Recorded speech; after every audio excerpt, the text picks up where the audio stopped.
गुढीपाडवा आणि छत्रपती संभाजी महाराजांचा मृत्यू याचा काय संबंध आहे काय? संभाजी महाराज बलिदान दिवस आणि गुढीपाडवा तारीख होती 11 मार्च 1689 आणि तिथी होती फाल्गुन वद्य अमावस्या. महाराष्ट्राच्या इतिहासातील दुर्दैवी दिवसांपैकी एक दिवस. स्वतःला आलमगीर म्हणावणाऱ्या क्रूरकर्मा औरंगजेबाने शक्य होईल तेवढे अमानवी अत्याचार करून धर्मवीर छत्रपती संभाजी महाराजांना मारले. इतके अमानुष अत्याचार केले त्याने की शेवटी छिंदी झालेल्या संभाजी महाराजांना देह राहिला. पण इतके अत्याचार होऊन सुद्धा संभाजी महाराज आपला हिंदू धर्म रक्षक या बिरुदावलीपासून परावृत्त झाले नाहीत. मृत्यूला आनंदाने कवटाळले पण धर्मांतरण करण्यास तयार झाले नाहीत. केवढी ती स्वधर्माविषयीची आत्मीयता.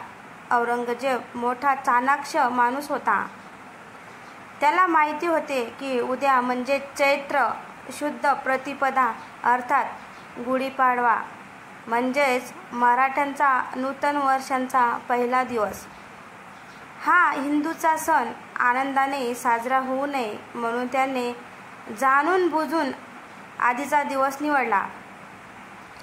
औरंगजेबाचा तो विचार आजही काही प्रमाणात अस्तित्वात असलेला दिसतो. कारण या गोष्टीत सुद्धा धर्मद्वेष करणाऱ्या लोकांना आपल्या तेढ निर्माण करण्याच्या कार्यक्रमाची पोळी भाजण्याची संधी दिसते. कारण गेले काही वर्ष समाजात अपप्रचार केला जात आहे की संभाजी महाराजांना मारले याचा आनंद साजरा करण्यासाठी लोकांनी गुढीपाडवा हा सण चालू केला आहे. म्हणजे ही लोक किती खालच्या थराला जाऊ शकतात. धार्मिक तेढ निर्माण करण्यासाठी. ज्या संभाजी महाराजांनी हिंदू धर्म रक्षणासाठी प्राण वेचले त्या धर्मातील एखाद्या सणाचा असा अपप्रचार करून आपण त्यांचाच अपमान करतो. ही गोष्ट लक्षात येत नाही का या लोकांना?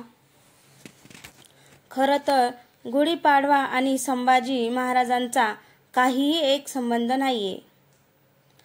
तो औरंगजेबाने जोडला आणि अजूनही धर्मद्वेष करणारे लोक तो पुढे चालवत आहेत. जर हा सण संभाजी महाराजांच्या बलिदानामुळे चालू झाला असेल तर हिंदू धर्माच्या सणांची जी पोथी आहे, जी की बरीच पुरातन आहे, त्यात कशाला ब्रह्मध्वज पूजन या नावाने गुढीपाडव्याचा उल्लेख आला असता? त्याचबरोबर जर गुढीपाडवा हा सण संभाजी महाराजांच्या मृत्यूनंतर चालू झालेला सण असता तर मग त्याआधी होऊन गेलेल्या संतांच्या संत साहित्यात त्यांचे वर्णन नको यायला हवे होते. पण तसे होत नाही. प्रभू रामचंद्रापासून ज्ञानेश्वर महाराजांपासून ते तुकाराम महाराजांपर्यंत अनेक संतांच्या साहित्यात गुढीचे उल्लेख आढळून येतात.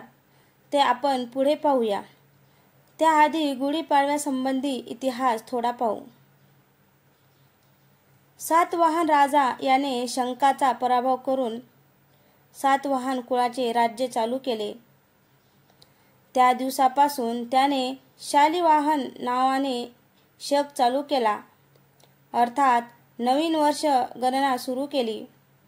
अशा प्रकारचे अनेक शक पूर्वीच्या राजांनी चालू केल्याने उल्लेख आपल्याला इतिहासात सापडतात.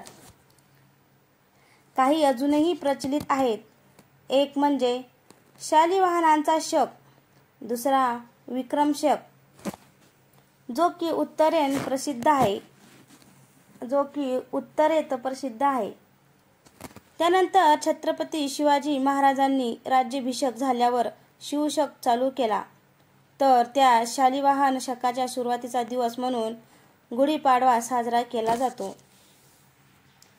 संत साहित्यातील अनेक ठिकाणी आपल्याला गुढीचे वर्णन आलेले दिसते, ज्यातील काही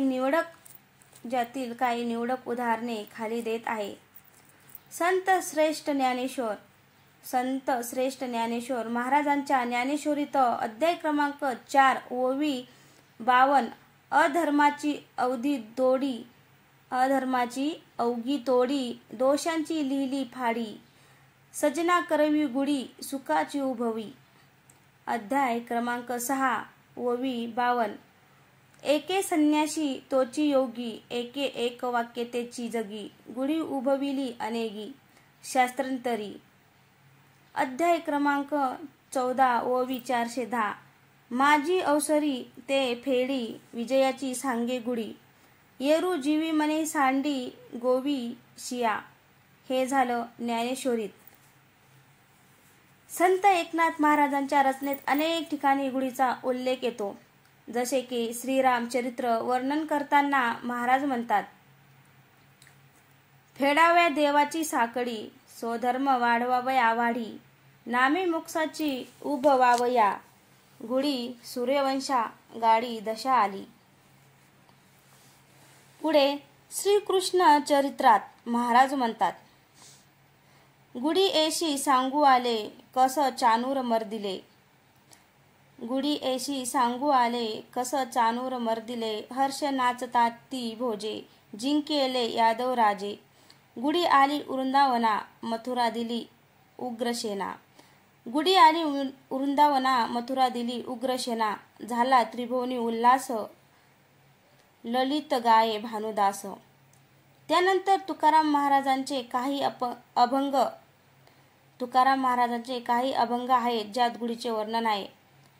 ब्रह्मानंदे लोक सकळ नाचती गुढिया उभविती घरोघरी घरोघरी सुख आनंद सोहळा सडे रंगमाळा चौकदारी गोकुळीच्या सुखा अंतपार नाही लेखा बाळकृष्ण नंदा घरी आनंदल्या नर नारी गुढिया तोरणे करीती कथा गाती गाणे तुका मने छंदे येणे वेधिली गोविंदे आली दारा देखे हरुषाची गुढी आली दारा देखे हरुषाची गुढी सांगितली पुढे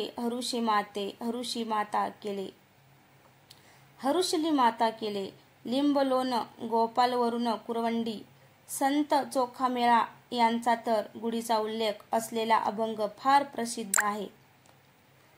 टाळी वाजवावी गुढी उभारावी टाळी वाजवावी गुढी उभारावी वाट हे चालावी पंढरीची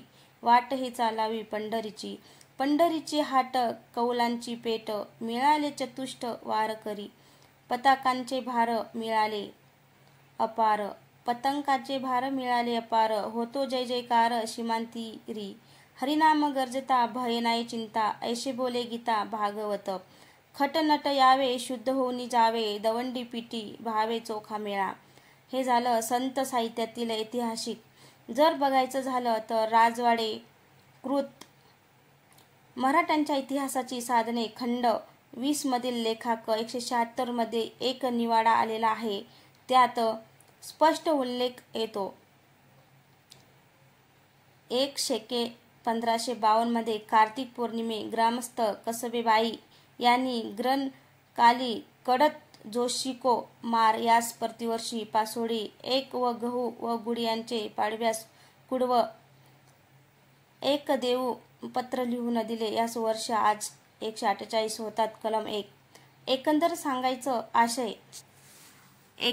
सांगायचा आशय तर संभाजी महाराजांच्या बलिदाना दिवसाचा आणि गुढीपाडव्याचा संबंध हा एक निर्माण केलेला एक भ्रम आहे. त्यामुळे माझी सगळ्या हिंदू बांधवांना विनंती आहे की धर्मविरोधी लोकांच्या भूलपाथांना बळी पडू नये. आनंदाने आणि शास्त्रोक्त पद्धतीने गुढीपाडवा साजरा करावा आणि हिंदू धर्माची गुढी दिवसेंदिवस अधिक भव्य अधिक उंच कशी होईल याकडे प्रयत्न चालवावे. तर मित्रांनो, तुम्हाला ही कथा कशी वाटली? कथा आवडल्यास लाईक कमेंट शेअर करायला विसरू नका. तसंच चॅनलवर कोणी नवीन असेल तर चॅनलला सबस्क्राईब करा. धन्यवाद.